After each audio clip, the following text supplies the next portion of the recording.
বন্ধুরা, আমি দীপ। আমরা মায়ের সাথে কাকা কাকির বাড়িতে থাকি। আমার কাকা বিজন বাড়ির কর্তা, ব্যবসা করে, আর আমার বাবা 4 বছর আগে মারা গেছে। আমার মা ও কাকি গৃহিণী, বাড়ির বাচ্চা-কাচ্চা বলতে আমি একা, তাই সবাই আমাকে খুব আদর করে। আমার কাকা ভালো স্বাস্থ্যের অধিকারী, যেমন লম্বা তেমন তাগড়া, আর আমার মা ও কাকি খাটো ফর্সা, বেশ আকর্ষণীয় ও সুন্দরী। আমার মা আর কাকির গঠন প্রায় একসমান। কাকির নিজের সন্তান নেই, আমাকে আপন সন্তানের চোখে দেখে আমি তাই তাকে বড়মা ডাকি। মা তাকে দিদি বলে ডাকে। বড়মার বাবার অনেক অসুখ, তাই সে মাকে সব বুঝিয়ে দিয়ে তার বাবার কাছে গেছে। 1 সপ্তাহ পার হলো, বাড়িতে শুধু আমরা তিনজন। কাকু তার কাজে যায়, মা পুরো বাড়ি সামলায়, আর আমি স্কুলে যাই। মা কাকুকে বলেছিল বড়মাকে গিয়ে নিয়ে আসতে, কিন্তু কাকু বলে দিল যে বড়মার বাবার মৃতপ্রায় অবস্থা, তাই বড়মা নাকি আসবে না, হয়তো তার মৃত্যুর পরে সে ফিরবে। মা বেশ চিন্তায় পড়ল। আমি জানি কাকু কেমন লোক, খেয়াল করলাম কাকু ইদানিং বাসায় বেশি থাকে, বিশেষ তোমার আশেপাশে। মা সবই বুঝে কিন্তু কিছুই বলে না। বুঝতে পারি কাকু মাকে পছন্দ করে। ঠান্ডা মাথায় চিন্তা ভাবনা করে কাকুকে সাহায্য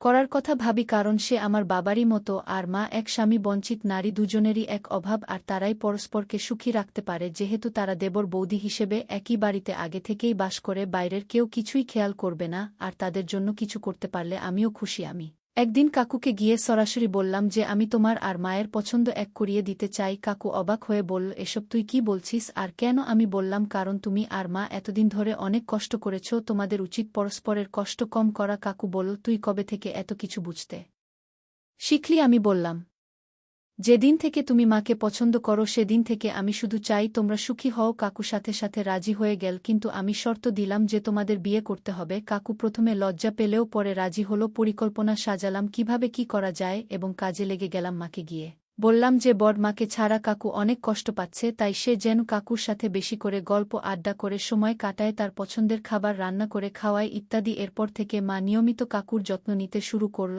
আর কাকু প্রায়ই মাকে বিভিন্ন উপহার এনে দিতে লাগল। এই বলে যে বড়মা নেই বলে মা অনেক কষ্ট করছে, তাই কৃতজ্ঞতার স্বরূপ এসব উপহার। কাকু আমাকেও আগের চাইতে অনেক বেশি আদর করতে লাগল আর সুবিধা দিতে লাগল। একদিন রাতে কাকু আমার ঘরে এসে বলল, দীপ, আমার মনে হয় তোর মা আমাকে মেনে নিবে। আমি বললাম, আমারও তাই মনে হচ্ছে। কাকু বলল, আজকেই প্রপোজ করব। আমি বললাম, একটু তাড়াহুড়ো হয়ে যাচ্ছে না? কাকু বলল, না, পরে তার মন বদলে যেতে পারে, আমি যাচ্ছি। আমি বললাম, কাকু আমার কথাটা মনে আছে তো? সেটার কি করবে? কাকু বলল, চিন্তা করিস না, আমি দরজা শুধুই লাগিয়ে রাখি, বন্ধ করব না। তুই সামান্য ভেজিয়ে দেখবি কিভাবে প্রপোজ করি, কিন্তু সাবধানে, তোর মা টের পেলে সব মাটি হয়ে যাবে। আমি খুবই খুশি হলাম, আমার মায়ের বিধবা জীবনের অবসান হবে, আর কাকু নতুন বউ পাবে। কাকু মায়ের ঘরে ঢুকে গেল, আমিও গিয়ে দরজার পিছনে দাঁড়ালাম। কাকু দরজা চাপিয়ে দিল, আমি হালকা ভিজিয়ে দেখতে লাগলাম মা ঘরে নেই, সে বাথরুমে গেছে। গোছল শেষে মা থেকে বের হলো, কাকুকে দাঁড়িয়ে থাকতে দেখে মা চমকে উঠল। মা বলল, দাদা, আপনি এখানে? কাকু বলল, আমি তোমার জন্য এসেছি। মা বলল, আপনি কি বলতে চাইছেন? কাকু বলল, আমি তোমার প্রেমে পড়েছি। মা বলল, দেখুন, আমি আপনার ভাইয়ের বোন, আমার একটা ছেলে আছে, আর আপনিও বিবাহিত। কাকু বলল, তুমি আমার ভাইয়ের বিধবা বোন, তোমার ছেলে এখন ঘুমোচ্ছে, আর আমার বউ অনেক দিনের জন্য বাড়ির বাইরে। মা বলল, তাতে কি? এটা কোনোভাবেই সম্ভব না, আপনি আমার দাদা। কাকু বলল, কেন হবে না? সম্পর্ক ভালোবাসা দিয়েই হয়, আর এতদিনের ঘটনার পর নিশ্চয়ই তুমি অস্বীকার করবে না যে তুমিও আমাকে ভালোবাসো, তাই আমাদের মাঝে কোনো বাধা থাকতে পারে না। মা বলল, না দাদা, যতই বলুন না কেন, আপনি চলে যান। আপনি না গেলে আমি কিন্তু চিৎকার করব। কাকু বলল, তুমি চিৎকার করবে না, কারণ তুমি আমার আশ্রয় থাকো। এতদিন বিধবা হয়েছিলে, আজ থেকে আমার বউ হয়ে থাকবে। মা নেকা ভাব করে বলল, ভাবলাম আপনি তাড়িয়ে দিলে ছেলে নিয়ে কোথায় যাব, তাই আপনাকে খুশি রাখাই ভালো হবে। কাকু হেসে উঠে বলল, কি বুদ্ধি, এখনও স্বীকার করবে না যে আমাকে ভালোবাসো? মা দুষ্টুমি মাখা হাসি দিয়ে বলল, ভাবি জানলে কি বলবে? কাকু বলল, তা কেন বলবো, বলেছি না আজ থেকে কে তুমি আমার বউ হয়ে থাকবে। এরপর আমি রুমে এসে বিছানায় ঘুমিয়ে পড়লাম। পরদিন সকালে ঘুম থেকে উঠে গিয়ে দেখি তারা ঘুমিয়ে আছে। আমি গিয়ে ড্রয়িং রুমের সোফায় বসলাম। একটু পর কাকু বেরল, আমাকে দেখে কাকু একটু লজ্জা পেয়ে গেল। আমি বললাম, এখন আর লজ্জা পেয়ে কি হবে? কাকু বলল, তা কি বুঝলি? আমি বললাম, বুঝলাম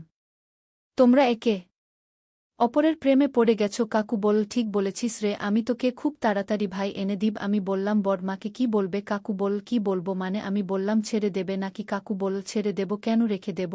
আমি বললাম, তাহলে দুই বউ কিভাবে সামলাবে? কাকু বলল, হবে রে বেটা, বুদ্ধির জোরে সবই হবে, তুই শুধু দেখে যা। এই বলে কাকু তার ঘরে চলে গেল। আমি মার ঘরে উকি দিলাম, মার মুখে একটা তৃপ্তির ছাপ আছে, যা আগে ছিল না। আমি তাদের জন্য খুব খুশি হলাম। মা সারাদিন আরাম করল, আর কাকু ঘরের কাজ করল, কাজের চাইতে অকাজি কোল বেশি তার কাণ্ডকারখানা দেখে মা হাসতে লাগল। এভাবে তারা সবকিছু নতুনভাবে শুরু করল। এরকম প্রায় 1 মাস চলার পর বড়মা ফিরে এলো। একদিন কাকু আমাদের সবাইকে শপিং এ নিয়ে গেল। শপিং শেষে আমরা একটা কফি পেয়ে গেলাম, কিন্তু কাকু আমাকে নিয়ে এক টেবিলে বসল, আম্মা ও বড়মা বসল আরেক টেবিলে। আমি বললাম, কি ব্যাপার কাকু, আমরা আলাদা টেবিলে বসেছি কেন? কাকু বলল, ওরা দুজনে কিছু কথা বলবে। আমি বললাম, কি কথা বলবে? কাকু বলল, তোর মা তোর বড় মাকে বুঝাবে আমরা যেন বিয়ে করি। আমি বললাম, ঠাট্টা বাদ দাও, আসল কথা বলো। কাকু বলল, সত্যি বলছি, ওরা এই নিয়েই কথা বলছে। আমি বললাম, তা কি করে হয় মা হিসেবে রাজি হবে কেন? কাকু বলল, বুদ্ধির ব্যাটা, সবই বুদ্ধির খেলো। আমি বললাম, তুমি সব স্পষ্ট করে বলতো, এলাকার সবাই কি বলবে? কাকু বলল, সে চিন্তা তুই করিস না, আমরা দূরে অন্য কোনো এলাকায় যাচ্ছি, সেখানে নতুন পরিচয় থাকব। তোর মা আর বড় মা জায়গা অদলবদল করবে, তোর মা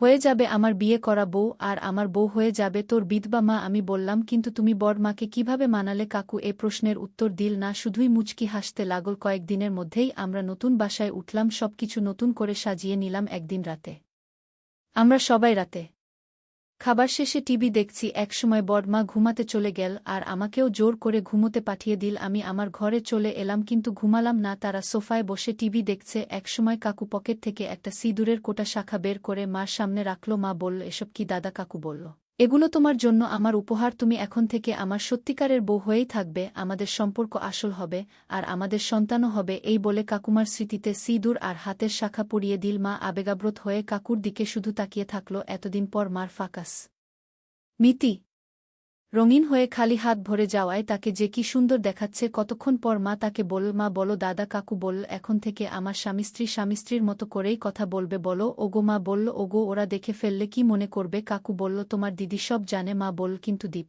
কাকু বলল, আরে দীপ তো ও কিছু জানবে না, আমি ভয় পেয়ে গিয়েছিলাম। কাকু বুঝি আমার ব্যাপারে মুখ ফসকে সব বলেই দিল, কিন্তু শেষ পর্যন্ত সামলে নিয়েছে দেখে স্বস্তি পেলাম। মা বলল, তাহলে তো আর দিদি না, বরং সতীনের সাথে ঘর করতে হবে। কাকু বলল, ভয় নেই, এই সতীন তোমাকে আর তোমার সন্তানদের খুব ভালোবাসবে। মা বলল, তা আমি জানি, কিন্তু যেদিন দীপ সব বুঝতে শিখবে সেদিন কি করব? কাকু বলল, ওসব চিন্তা ভাবনা তুমি আমার উপর ছেড়ে দাও, এমনভাবে সব বুঝাবো যে কিছুই বুঝতে পারবে না। মা খিলখিল করে হেসে উঠল। এ সময় হঠাৎ করে আমার কাঁধে কার যেন স্পর্শ টের পেলাম। পিছনে ফিরে দেখলাম বর্মা কখন এসেছে। টেরই পায়নি, কিছুই না বলে আমাকে চুপচাপ আমার ঘরে কান ধরে টেনে নিয়ে এলো। বর্মা বলল, কিরে, কি দেখছিলি তুই? আমি বললাম, মা আর কাকুর গল্প করা দেখছিলাম। বর্মা বলল, এসব কোথায় শিখেছিস? আমি বললাম, তারা তো একে অপরকে পেয়ে সুখেই আছে। বর্মা বল, হয়েছে, থাক, আর বলতে হবে না, কিন্তু তুই কথা দে যে কখনো ঘরের এসব কথা ভুলেও বাইরের কাউকে বলবি না। আমি বললাম, এই তোমাকে ছুঁয়ে কথা দিলাম, খুশি তো? বর্মা বলল, তুই হয়তো জানিস না, আমি কখনো মা হতে পারবো না, আমরা এতদিন তোকেই আমাদের ছেলে হিসেবে দেখেছি। তোর